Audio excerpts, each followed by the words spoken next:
Yan guys, panibago na naman guys na issue ng car natin. Yan. Yan kagandahan guys ng ano. Ay, buto.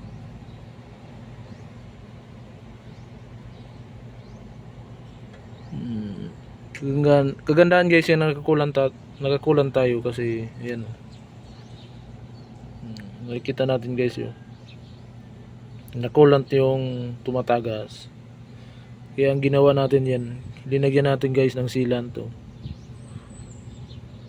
Sagad doon. Pero bago natin yan guys, kanina lininisan muna natin yan. Sana guys magtagal yan.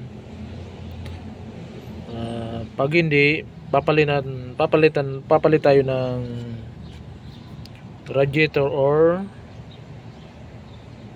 palitan natin ng car. Papalinis natin yan guys pag may naurasan tayo. Yun lang guys, maraming salamat sa inyo.